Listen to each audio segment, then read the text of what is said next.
On this episode of Elect Tuman, I speak with Rafi Lisker, who's an American citizen living abroad in Efrat, Israel. He formerly lived in Cedarhurst, New York. Rafi reached out to me personally after receiving an email I had sent out to voters from the 4th Congressional District living abroad, reminding them to vote in the Republican primary. Rafi reached out because he wanted to tell me about an incident he was involved in Efrat in 2016, where he was brutally attacked and stabbed with a knife multiple times while going for an evening stroll with his wife.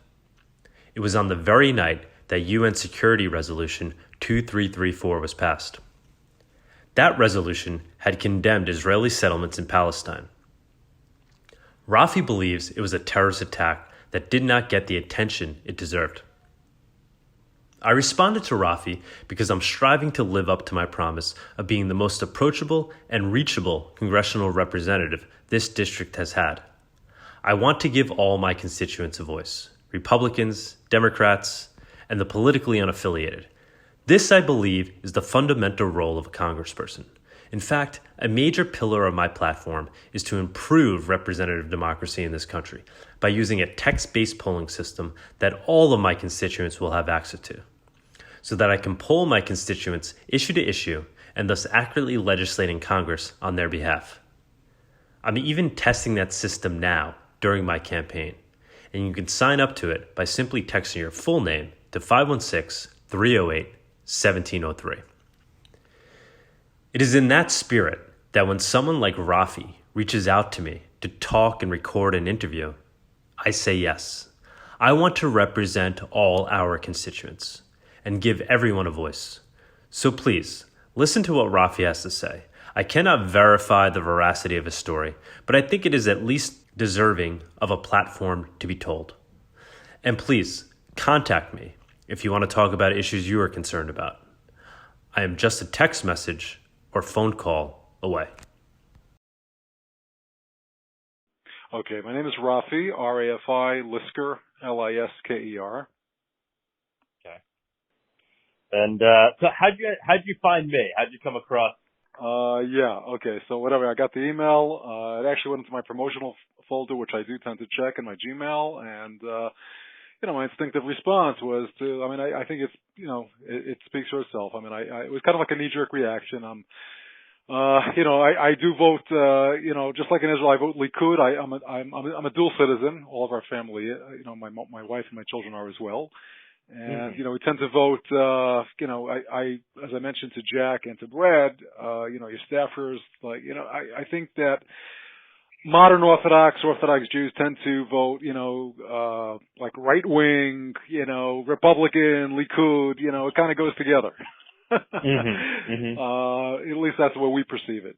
So, but that said, I have to admit that I'm a little disappointed, to say the least, in that, shortly after my attack, which you read about, you heard about, maybe you saw the video, maybe you didn't, and I really thought that was very newsworthy, in and of itself. The fact that I'm an American citizen, my wife is an American citizen, that we were attacked in a town outside of Jerusalem, which has an overwhelming number of American families. What's the name of that town? It's called Efrat. It's I'll spell it out for you. E-F-R-A-T. And a lot of people that live there are American. Quite a lot, a growing number of people, expatriates, or people they may not have even made, they may not have even immigrated to Israel as much as they're just residing here for the time being, or be that as it may, they are still American citizens. That's what it comes down to. Whether they're Israeli citizens or not, is irrelevant. the fact is that they hold American citizenship. That's my point. And I can't pinpoint a number. You can easily Google, find that information. Everything is public nowadays. That shouldn't be too hard. There's quite a few people I can tell you that belong to the Republican Party. I think that there's even I mentioned one of the names, to at least going back several years. I know that he was part of the Young Republicans, or Republicans in Israel, or whatever they call themselves these days. He lives in my town. His name is Corey Bardash. I know there are a couple of families from, I presume, your district, because they're from the 5 towns. You know, I'm actually listed in your district because our last known address was Cedarhurst, you know, New York. So, you know, obviously in the 5 towns. You know, and I even have some, you know, some great ideas for you. I mean, I would actually, I mean, let's just, you know, jump right into it. I mean, I would actually say that my story might be of interest. I mean, listen, clearly people care first and foremost about, you know, their towns, where they're living, and I get that. You know, they care about their, you know, funding for their schools. You know, I mean, they may be, you know, even Orthodox Jews or Jews that are very connected, or even non-Jews that are very connected to the state of Israel. First and foremost, they care about what's going on in their neck of the woods. You know, economically, perhaps more than anything, security-wise, you know, school systems, health, and so on and so forth. That said, you know, as I'm sure you know, Israel holds a very, very special place in the heart of, you know, many, many Jews around the world, and not just, you know, in the Christian community as well. You know, very connected, you know, as far as foreign policy goes and whatnot. And especially in your area, I would say, Doug, is that, listen, you know, people that are in your district undoubtedly have either family members or friends that live in Israel. I mean, the Jewish world is very small. You know, I wouldn't be surprised. I mean, again, you know, if my story gets out, let's say, you know, I'll just throw out a few names of synagogues, you know, where I was actually, you know, where I actually, you know, went to when I was back in New York. You know, the Young Israel of Lawrence and Cedarhurst, the Young Israel of Woodmere, any of the Young Israel, actually, just, you know, have your staffers look into that. Any of the Young Israels, you know, whether it's Hewlett or Woodmere or Lawrence, Cedarhurst or wherever, there might even be a new one since my day. My story should be of interest. You know, yeah, I mean, you know, that's, and like I said, I mean, you add to the loop the fact that it happened on the self-same day, just an hour or two, literally an hour or two prior to the passage of the UN Security Council Resolution 2334, which condemned Israel, you know, condemned Israeli settlements. I should point out that this was in 2016, right? This is in that is correct. When that resolution was passed. The very same day, Doug. The very same day, Friday, December 23rd, 2016. And what exactly, if you want to explain what exactly that resolution was for anybody when we now broadcast this. Okay. Well, again, you know, without getting into the details, in essence, it condemns Israeli policy of settlement. That's really what it is. And it passed, you know, I think unanimously with, you know, whatever nations abstaining, most importantly, of course, the United States. The Obama administration chose to abstain from that resolution. Clearly they could have and should have exercised their power of veto. They chose not to. You know, and, you know, and again, I should point out Efrat, I would be remiss if I didn't point this out, that Efrat is in fact a town officially, you know, across the borders, you know, in the quote-unquote territories. It is a settlement. It's very close to Jerusalem. And like I say, there's a lot of, you know, American families. It's an upscale community, suburban, literally just like a 15-minute drive from Jerusalem, just south of Jerusalem, just south of Bethlehem. You know, so I believe that there's a connection. I clearly believe that there's a connection. I mean, so, you know, again, getting back to what happened. Can I go into that now? Is that? Yeah. Why don't you describe what happened on that day? Okay, so here we go. So Friday night, December 23rd, you know, you know, my wife and I were getting ready to have our Friday night dinner. We went on a little stroll, on a brisk stroll, you know, just to, you know, kind of like, you know, take advantage of the nice, clear, crisp winter weather. You know, if you're probably undoubtedly aware that, you know, the Sabbath tends to go from sundown to sundown. So, you know, with a Friday night meal scheduled 5:30, we decided to go out, you know, do a little exercise walk, if you will. Our intent was to go for like a 15-20 minute, you know, walk tops. Literally and we did, you know, and we went, and right after Friday night services, we went like but we thought would be a mere 15-minute walk on the way back. Literally a minute, 2 minutes from our home, literally on the very same street where we live.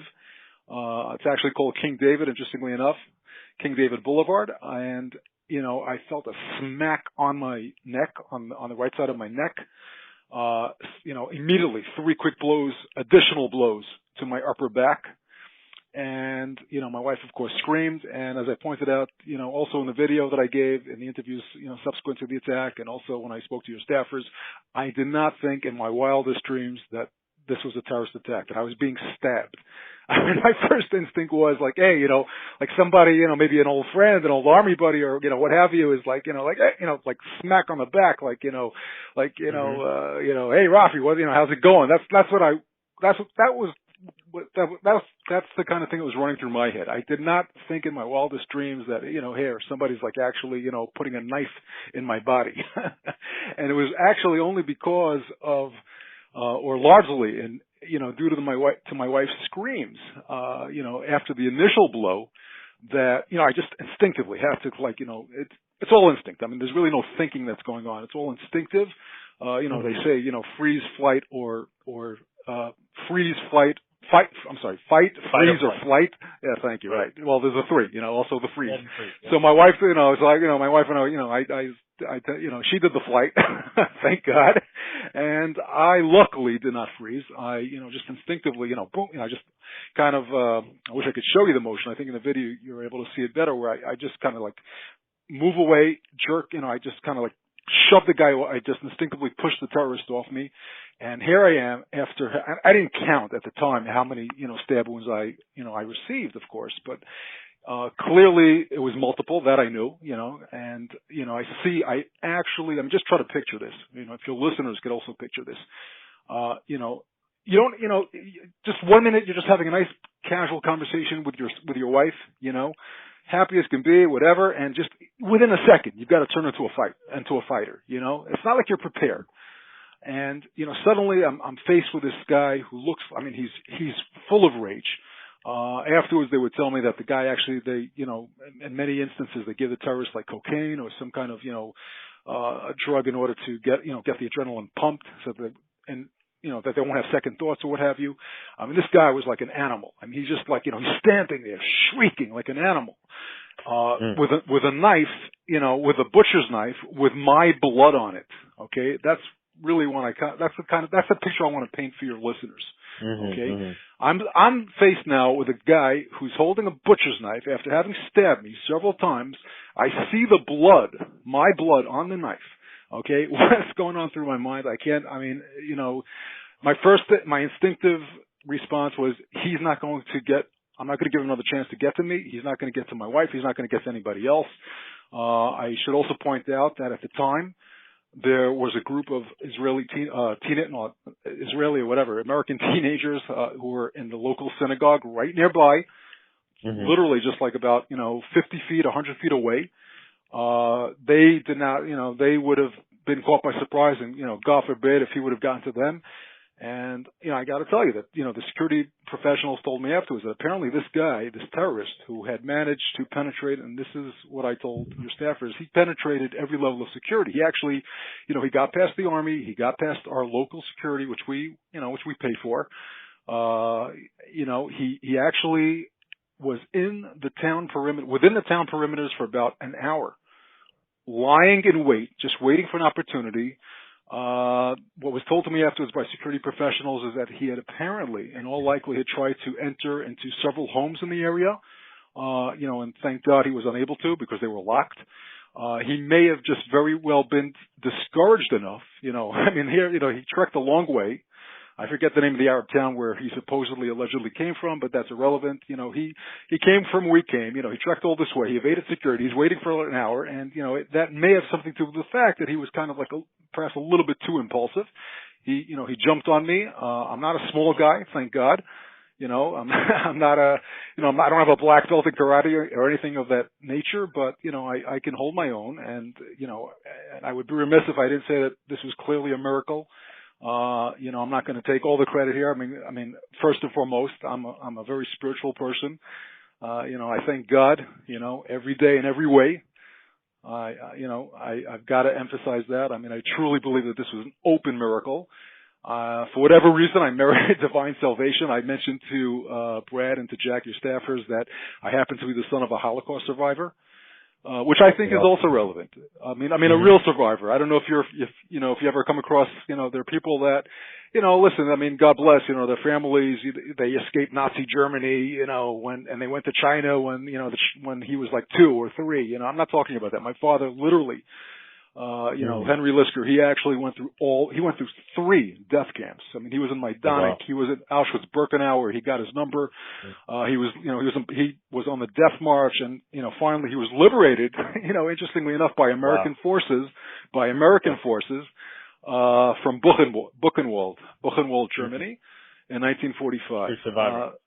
So he is a true survivor. Thank you. And, listen, so, thank God I actually, so I have, him, or other angels watching over me, up there in heaven, I'd like to think. But getting back to what happened. So anyway, so here I'm facing this guy, and, he just wants to come at me, and if you know anything about, terrorist attacks and the terrorist mindset, then you know that they are there to finish the job. I mean, it also kind of disturbed me because in some of the news agencies, they were kind of like describing it like a kind of hit and run, come on. I mean, the guy, he was there, after stabbing me, he wasn't going to just run off. He was there to finish the job. And, for like about 30 seconds, it was kind of like, I just went into a boxer stance instinctively. I would not let him get near me. He wanted to, obviously. And then finally it dawned on me, and listen, don't try to be too much of a hero, Rafi. I said to myself, and I said, listen, I yelled at the top of my lungs, terrorist, terrorist, terrorist in Hebrew. I yelled, so to get the neighbor's attention. And that's when he just totally panicked. And then he just took off, with his knife still in his hand, ran off the town perimeters. And, believe it or not, it actually took, just to give you an idea as to how professional this guy was. And that's key also because, there was all kinds of speculation. Oh, listen, you hear about a story, and as long as the guy is not killed, or seriously hurt, it kind of like, it's in the news for like, especially in this day and age, it's in the news for like, maybe an hour and then it passes. God forbid if somebody's really, if there's a major casualty, and we should have known of such things, then, that'll stay in the news for, maybe a few days, for a week or whatever, or on the anniversary, every year, after, on the day of the event. In my case, it kind of was like, the way it was described was like, kind of like a hit and run, describing this guy as almost like a teenager, an amateur. I mean, listen. But it could have obviously been much more serious, but for you not. It could have. I will. Oh, all right. Thank you. So let me tell you what he was trying to do. And this is, and just so you know, is that I'm talking about like what they were broadcasting, and most importantly, what the masses were saying. I mean, mass media, if you will. But the security professionals that really know, I'm talking about, the Shabak, the Shin Bet, which is like the equivalent of the FBI, okay?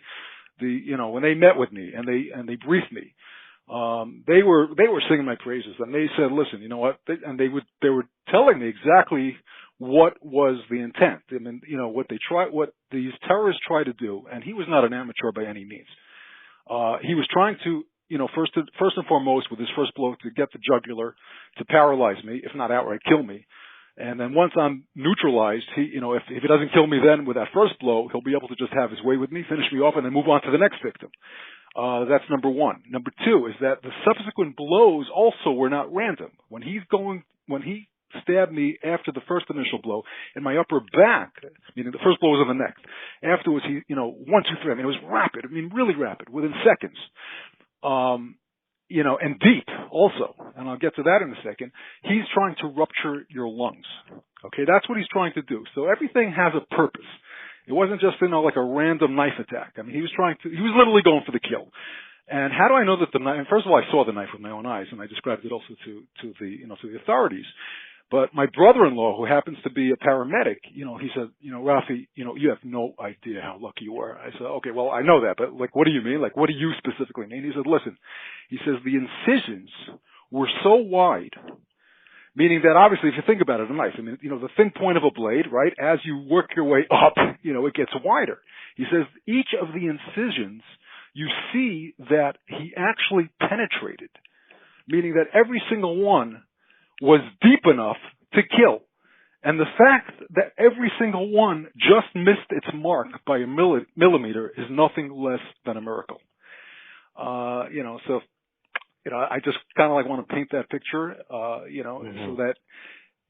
that your listeners understand. And, and I should say also about the guy that he was so professional, apparently, that, like I said, he not only managed to evade the security and lie in wait, but he also managed to evade getting captured. He was actually at large for over 2 years. And the security forces, when they caught him, the press, the initial reports, and also when they briefed me, what happened was before they made it public, again, from the Shin Bet, from the, again, the equivalent of the FBI, they met with me and they told me that in all likelihood, because my first question was, well, was he affiliated with any known terrorist organization? And the instinctive response was, that he apparently was trained and influenced by the Hamas organization. Now I don't have any official record of that, and that's kind of disturbing to me. I don't know if it's because they, as we speak, he has not been convicted. I think the trial's been going on for well over a year. He was captured in either late February. Okay. As far as I know, nobody's really telling him anything. I got to be honest with you, and it's very disturbing to me. I've requested, copies of the evidence and all that. Listen, I don't know what's going on. Maybe they turned him into an informant, maybe not. I don't want to let my imagination run rampant, but rampant. But the truth of the matter is, it is kind of disturbing because I know that at the time, and clearly based on his, thank God it wasn't a success from their point of view. On the other hand, he clearly was a pro. He was clearly trained. He was also, by the way, 27 when they caught him, which means that he was 25, and I was 50 at the time, so he was half my age. A fighter, a real, a professionally trained terrorist, whether it was from Hamas or some other organization, I don't know with any certainty. But there was, those were the rumors at the time. Mm-hmm. And again, if you take all that and then you add into the loop that you add the 2334, UN Resolution 2334 into the mix, then, I think that clearly we're talking about, that there's a connection here. There's clearly a connection, and I've got to admit that it's kind of disturbing to me that people don't know the story. I believe it was a miracle. Yeah. Why have you had trouble getting the story out? Why nobody's been receptive? Have you?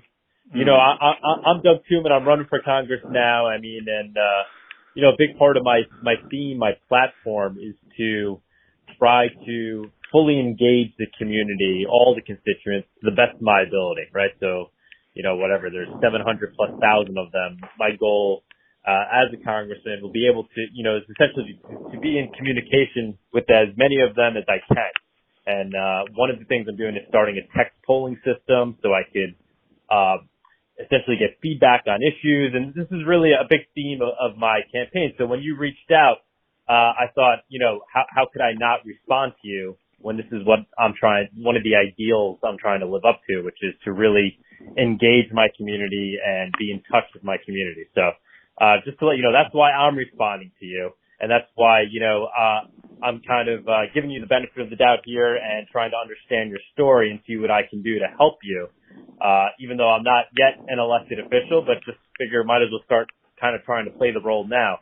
So did you reach out to others in the past and they were not responsive, or I'm just curious why I did. You weren't able to make progress? Okay, so it's a very fair question. It's kind of a loaded question because, what it comes down to is that there were too many people, and I told Brett and Jack this as well.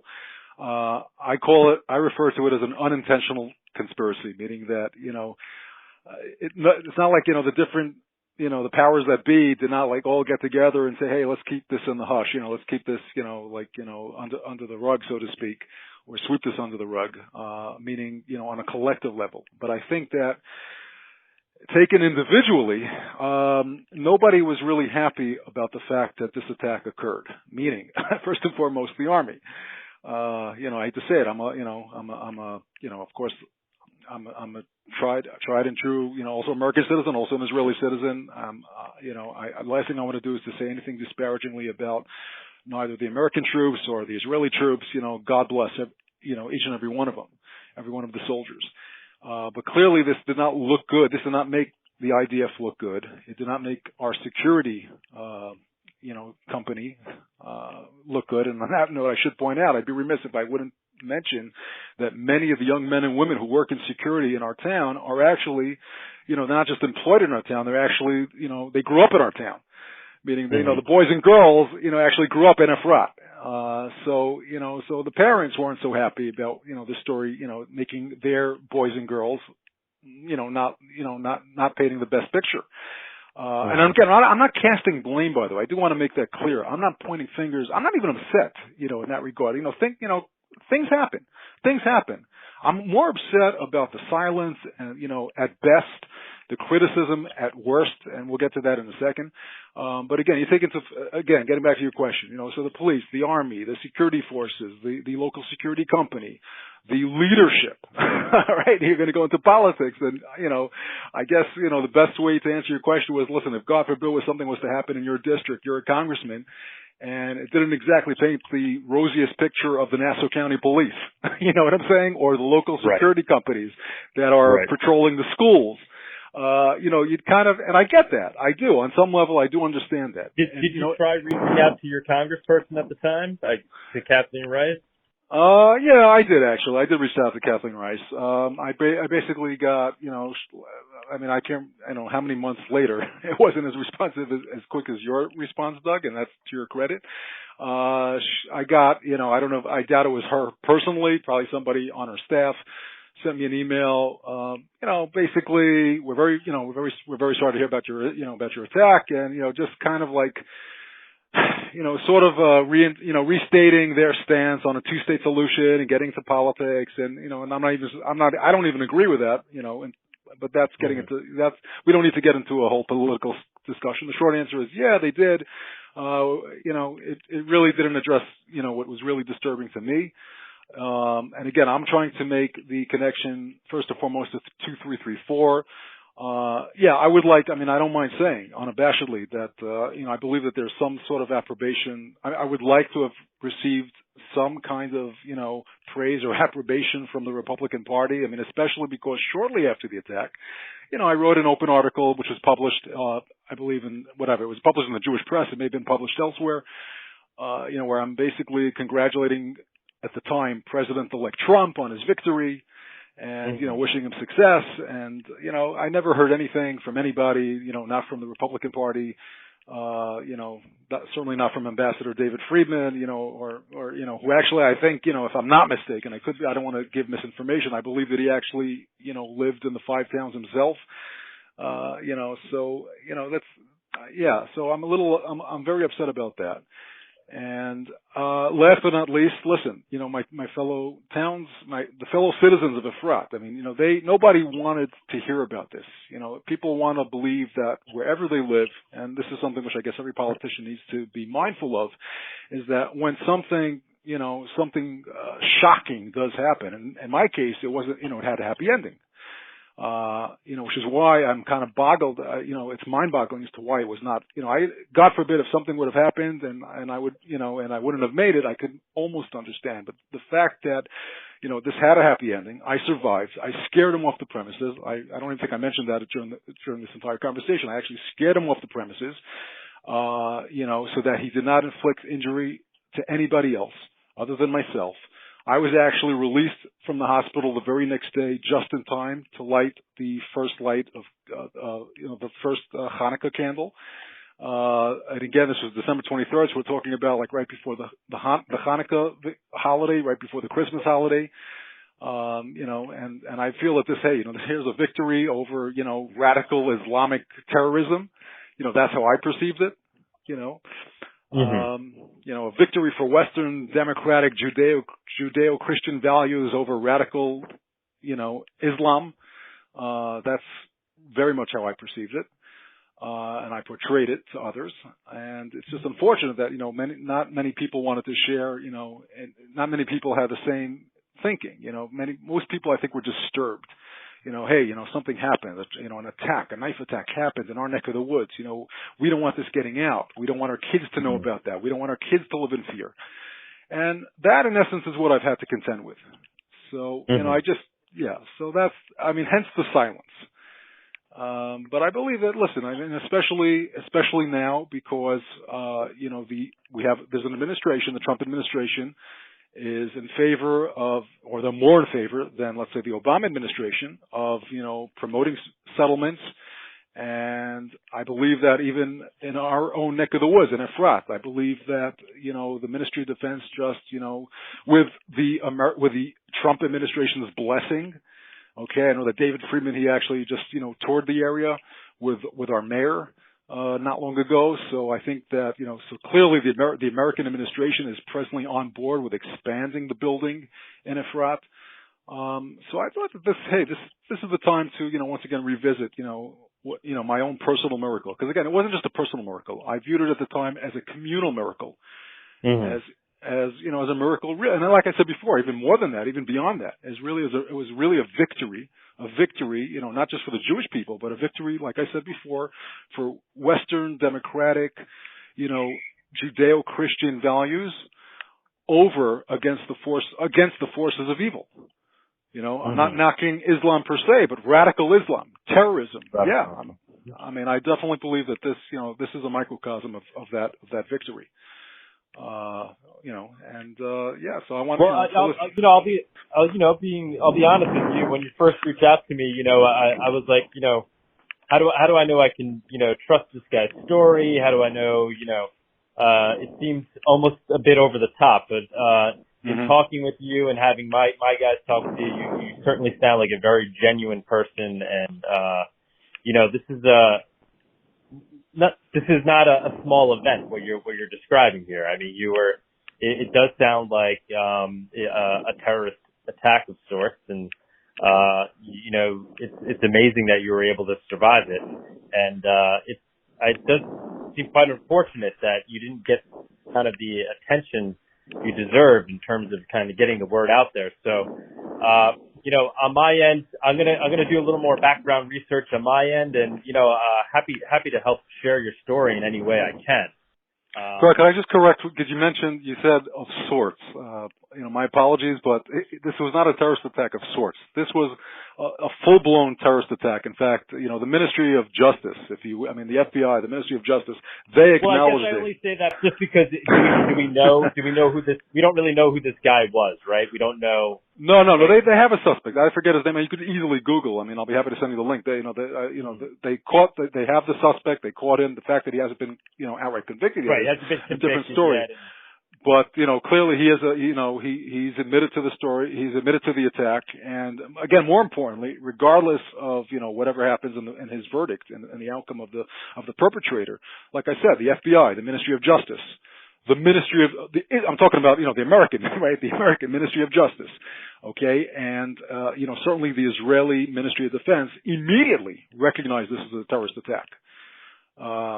So that's, sure, by all means you could do your research, but that, but in that sense, there's really, this is not a terrorist attack of sorts. This was an outright, true terrorist attack. My wife also was recognized as a victim.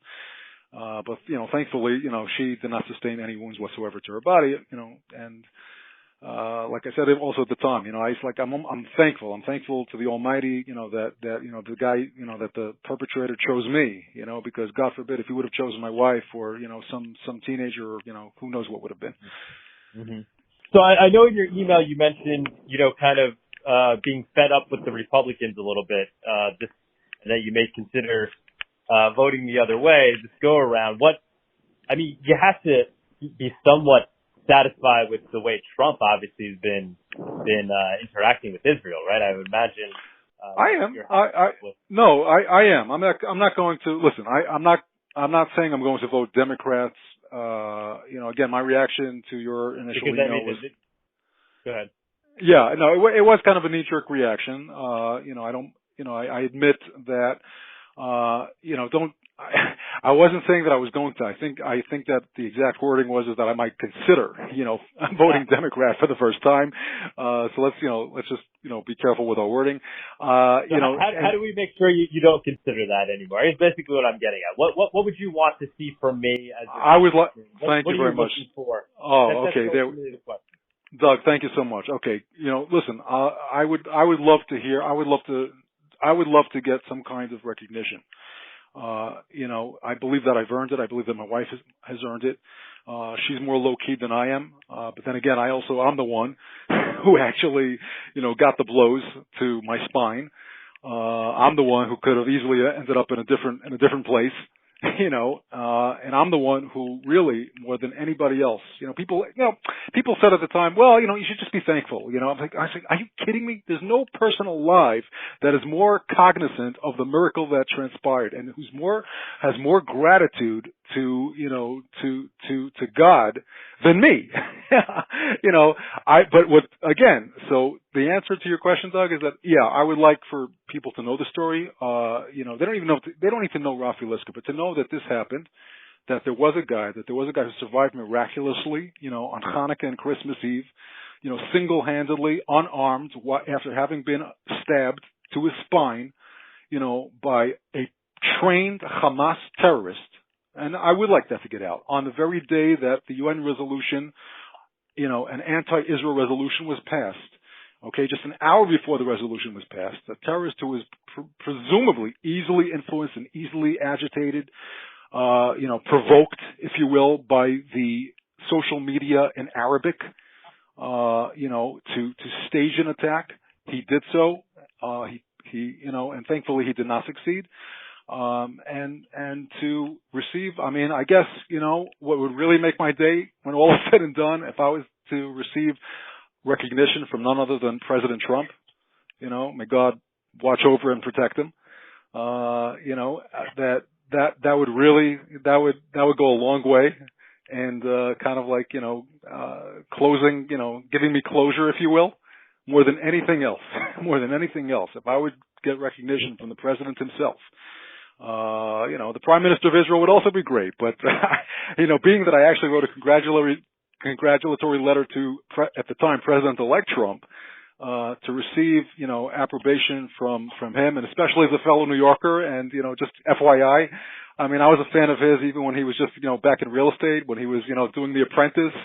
I have a couple of his books, and, to have, if I would be able to, now nobody's shaking anybody's hands, because of the whole corona, because of COVID-19, but, anything just short of that, of shaking the hand of the president would be a blessing. Well, listen, I'll certainly be passing your story around, especially as I get to know your community more. You come from Cedarhurst, right? Before you moved over to Israel? That is correct. I went to school out in the Five Towns. So even as I knock on doors and get to know that community better, I'll be talking about you and how I spoke with you. So I'll be doing that. I'll try to turn this into, something we put out, a podcast, right? So I'll do that as well. And I guess I'm curious too. I know, so my opponent in the primary is Cindy Gross, and she's obviously a big advocate of Israeli interests. I'm curious, did you reach out to her? Was she? I did. I sent her a similar email as well, and she, to her credit, had also responded to me. Listen, but, first come, first serve, so to speak. You guys, she was kind of like, I guess from her iPhone, God bless her. I'm sure she's a great person. We never talked, your staffers and I did. I think that speaks volumes. I think that's, Yeah, like I said, and I give everybody the benefit of the doubt too. Trump and Cindy, the people in this day and age, right? They're inundated with so many things. It's almost hard to not lose track. But that is something I am truly trying to make a priority in my campaign, and then if elected, is if anybody reaches out to me to certainly engage with them, because for them to kind of take that step and make that effort means they really have something to say. And as your representative, this is what we're here to do. More than anything else is interact with our constituency. Is there anything else that you'd be looking for me to do as a congressman? Obviously, you're not really actively living in the district, but I don't know. Curious if there's anything else on your mind in terms of what you'd like to see from your congressman back home. You know what? I think that, you summed it up best. I mean, to be able to have that personal touch, especially in this day and age when everything is like, almost instantaneous to the point where it's like disrespectful. I'm not saying that that's the case with Cindy, by the way. It's just when, people just, everything is instant and curt and brief. It's like with iPhones and WhatsApp and in this day and age to really take the time to have a very lengthy conversation, that speaks volumes. That's to your credit. Continue, I would just say continue doing that. I mean, and I would like to bless you. I would like to bless you, with success, and that, it would give me immense joy if Doug, and I'm saying this in all sincerity. I mean, you can't see me, we're only speaking on the phone. It's only audio. There's no visual. I wish I could. I wish we did this by video, by the way. All right. Well, like I was joking around. I said, like, sometimes it all depends if I'm shaving or not, at any given moment. Like, in the video that I gave after the attack, I look like a terrorist. So, maybe people don't see that. But in all sincerity, is that, if you were to, like, hey, first you got to win the primaries, and then you've got to, of course, beat the incumbent Kathleen Rice, and I have nothing against her, and if, hey, you never know. You climb the ranks, and, lo and behold, you're a vice president, and then who knows? You're in the White House. And to say, hey, you know what? My story helped put Doug in the White House. That would give me tremendous pleasure. All right, Rafi. Well, thanks for reaching out. Thanks for responding to that. I forgot it did actually come from an email I had sent to you, because I was sending them to all the overseas people that were looking to vote by absentee ballot. And thanks for responding. And you're very welcome. I'm glad it did work out, and we got to have this conversation. And we'll keep in touch, so I'll keep this on, this will be on my mind as I'm out there campaigning, and especially as I'm talking to, the Jewish community. So as I am talking to people, especially leaders in the area, I'll be bringing this issue up as well. And, feel free to reach out anytime and let me know if there's more I could potentially do.